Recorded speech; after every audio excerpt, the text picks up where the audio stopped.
Hi there.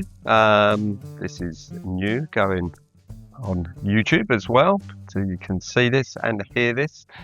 This is episode 11 of Phil-osophy by me, Phil Morgan.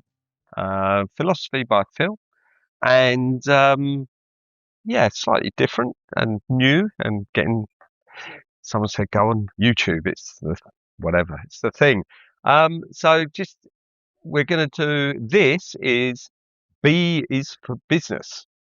So this is going to be a three-part little mini series based on me as a business person. So I thought I'd jump into this because previous 10 episodes is me talking about life and things that I know about. And I guess question is well, why does Phil think he's experienced enough or knowledgeable enough to know about any of this stuff, life stuff? We've covered happiness, we've covered the money, we've covered decision making.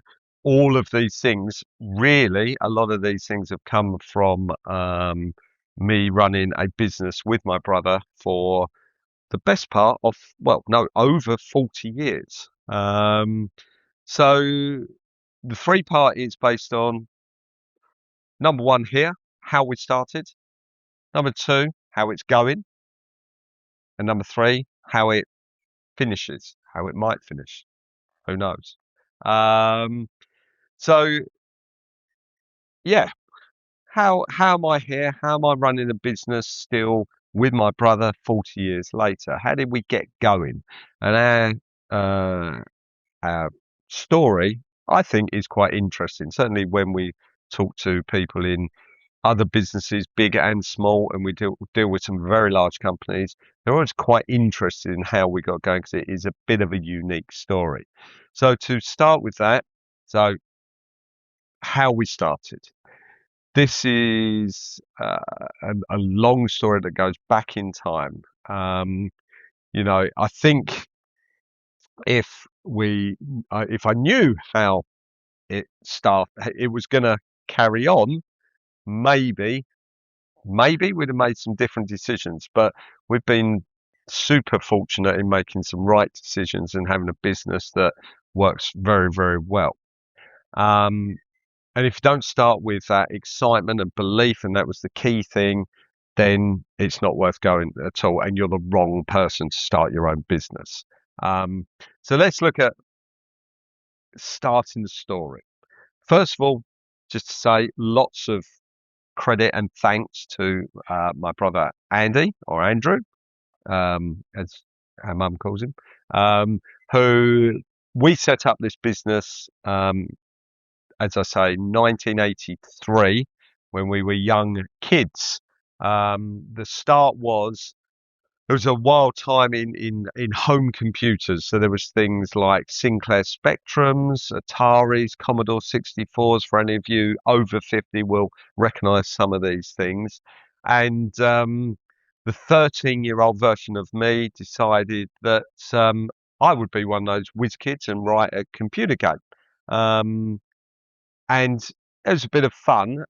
And then Andy, being a little bit older, 15, 16 at the time, thought, actually, this does kind of look quite good. Let's maybe we should actually start a business and publish and try and manufacture one of these games and compete in the buoyant computer game market. And this was when things were on little tape cassettes, not online like it is now on Steam and things like that. Fortunately, we had the great support of our granddad, my mum's dad, who had himself run his own electronics business with his brother for many years, and was really pivotal in saying, look, yes, guys, let's do this, or yes, lads, young lads, let's get this going. Let's encourage you to do that. And have you thought about this? Almost, you would say, a modern day mentor or someone like that.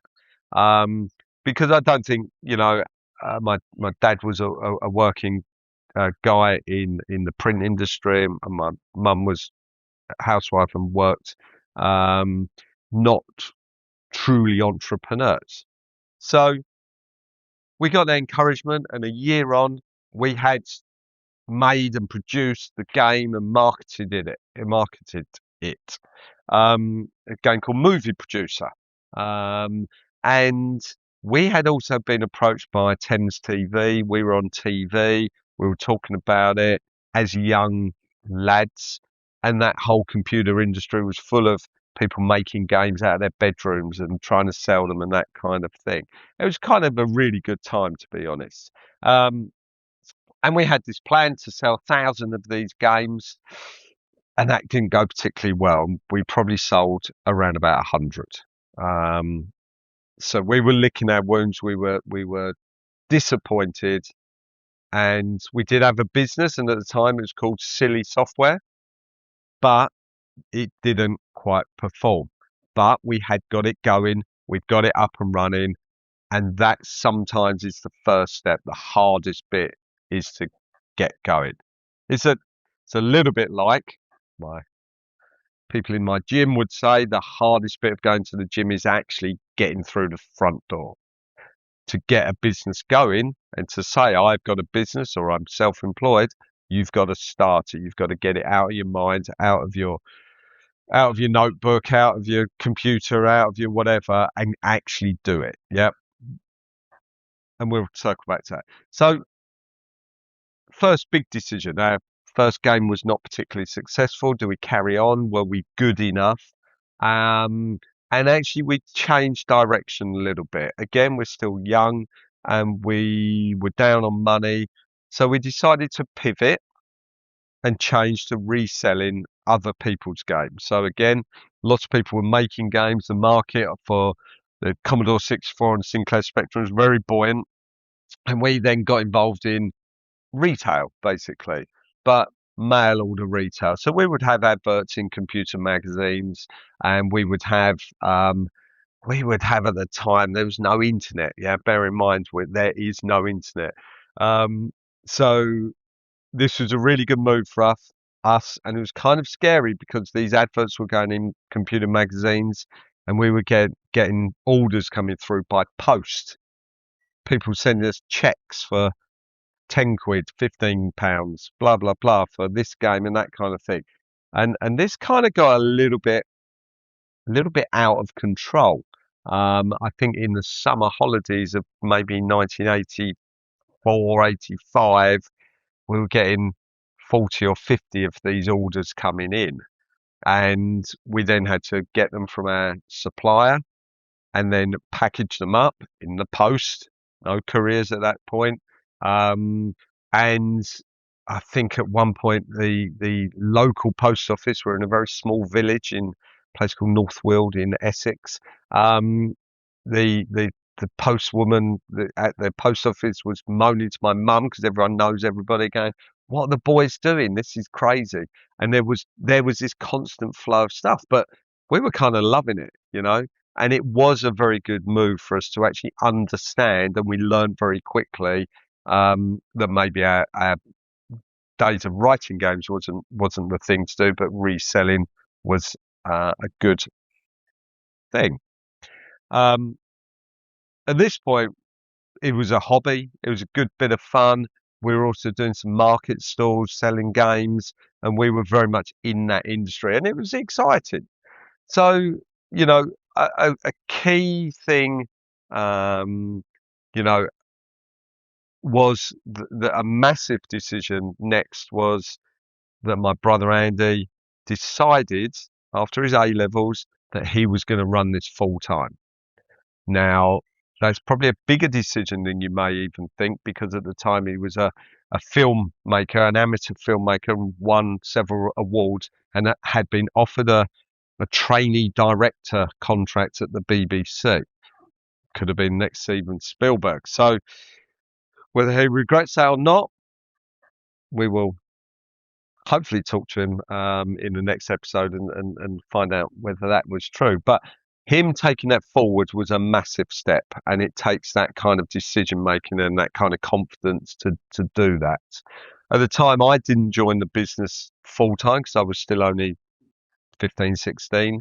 And I had gone then to work and I'm still very involved.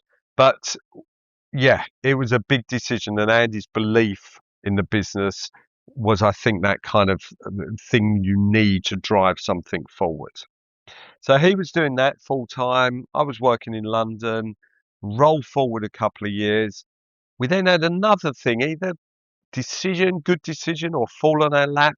We started to sell Amstrad computers. So early 90s, Alan Sugar, who you probably know from The Apprentice, like You're Fired, that kind of guy, was actually revolutionary in bringing forward selling of PCs, or business computers, all in ones, called Amstrad, um, into the UK. These things were crazy prices, like, £1,000, £2,000 for really not a lot of technology in today's terms. But what they actually did was revolutionise a lot of businesses. So at a basic level, what this Amstrad basic computers were doing was give you a screen, a printer, and the ability to save your work on a disk. This is all just word processing, yeah.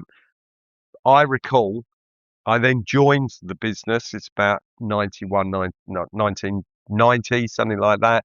I joined the business with Andy when we were starting to sell a couple of these, one or two a week. Yeah, nothing crazy at all, but good for us, and still doing the computer games. I recall taking one of these devices to a solicitor's. I know the company, and at the time went into this massive pool of 50 people all typing away. So it's a typing pool, very thing, got the headphones on. You make a mistake, you type it again, make a mistake, type it again. They phoned us up 2 weeks later and ordered five more. And when I went back 6 months later, there were only 10 ladies left. This was the start. No, we talk about AI now, but 40 ladies were made redundant by this basic technology where you could save something, amend it, change it, print it, and immediately that had a massive effect. But by then we were selling quite a few of these, not hundreds at all. Bear in mind, it's just me and my brother. Um, and we sort of at that point started to form the basis of our business, moving it from silly software to hard soft, as it is called now, um, in the early 90s. And another decision that fell on our lap, and we took up, was that we started to lease some of these. So do finance leasing on computers. Probably one of our very early adopters.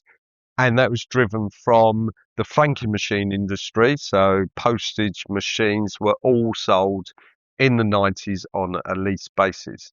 And it was revolutionary. These Amstrad computers, so a small business wanted to adopt some of these, but they don't have £1,000, don't have £2,000. They could actually lease these things from us for £1 a day.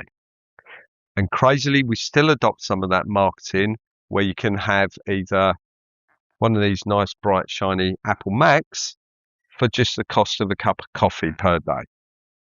Couple of quid a day, basically. So we had then, we generated it. The key thing was then we employed a couple of people. Very scary. I always say employing the first person and the 10th person have been the hardest. I think the first person, because you're entrusting a lot, you're giving them some of what you perceive as your money. And the 10th person, just hard because it seems like a lot of people sort of thing. We now employ 60 people, so it's a different beast. And we had some really good years, and through to the mid 90s, we were then. I remember the next big thing of the late 90s is we hit £1 million a year turnover. Me and my brother, few people. We had, I think at the time, technician, couple of admin people, and actually one of our guys, shout out to Scott, who joined us around then as a young 16-year-old who's still with us in our business now. So literally between the 80s and the 90s, mid 80s to mid late 90s, 10 years, a decade. And in other podcasts, I've talked about decades. Think about that. We have gone from running a market stall, trying to sell our game, to £1 million turnover company. And we think actually, this is good. This is a proper business, and we can make some money about it, and we've got a future as long as we stay focused and work really hard. So from these early days, we learned a lot. We did a lot. Um, and what's that look like to you guys? Maybe thinking of running a business or just interested in that or want to pivot from being employed to, having an idea that you think you can get off the ground. What could you learn from this? And I do now mentor a number of people running their own businesses or are self-employed and looking to jump to become a business. So what did we learn? If I was talking to myself again, I think first thing, get started. Get it out your book, get it out your computer, get it out your brain, get it out your WhatsApp with your mate you want to run your business with. Get started. And I think actually well done me and my brother to just get it going. Yeah, that's a massive thing. I think a lot of people just don't get it started. Um, Start small, but be serious, be deadly serious. Yeah, this could be something much better than your current job, could be something that makes plenty of money, gives you freedom in the future. There is no freedom, can I just say, for the first 20 years. That's a fallacy that you're on a golf course. Um, but it can be later in life. Um, Next thing is, and this is something genuinely that I see, and I think we did quite well. We employed someone quite early. Um, a lot of people are stuck being self-employed and don't have a business. To do that, you need to employ someone or delegate or to get contractors in. Yeah, you can easily do that these days. There's so many people working from home doing, admin stuff, marketing stuff. What is not your real strength? Get someone to do it. And the benefit there is, and let's take marketing. If you need some help and advice, you can pay someone, 10, 15, £20 an hour, £25 an hour. One, they have the knowledge and the expertise, but two, they'll do this work much quicker. If you want to create a database and a campaign and what have you, something that might take you. Your strength is galvanizing and getting the business and being strategic about it. So do always think about delegation and employ. And I think that's a big thing that people I mentor sometimes as well are kind of just not taking that jump and trusting themselves because it frees up so much time for you to work on the business and grow your business. Um, think of it as a business. Think you're not self-employed. Make plans that are reasonably big.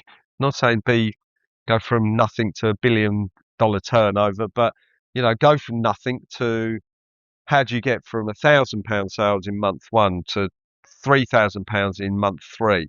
Create a plan, 3 months, 6 months, 12 months, and then have a real goals.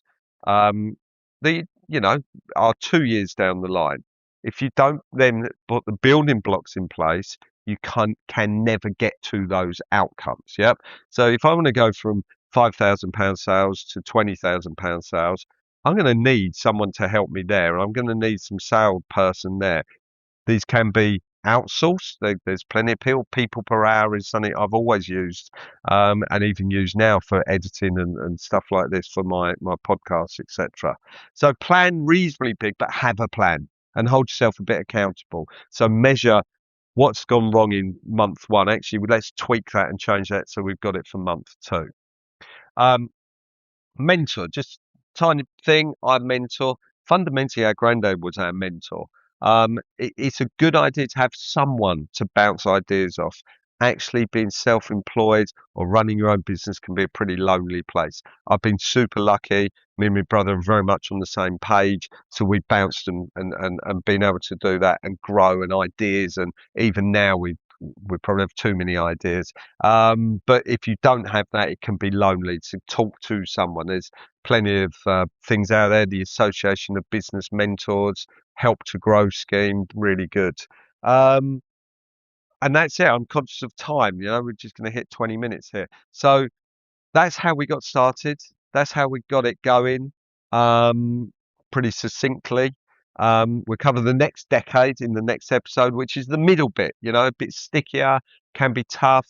but it's essential to keep working through that to establish good practice, establish a business with a good reputation that will then carry on and possibly, future-proof and carry on for a long, long time. So, yeah, hope you enjoyed this episode. Slightly different, and I get that. And listen along, and then we'll get the B is for Business Part 2 out in the next week or two. Thanks for listening. See you soon.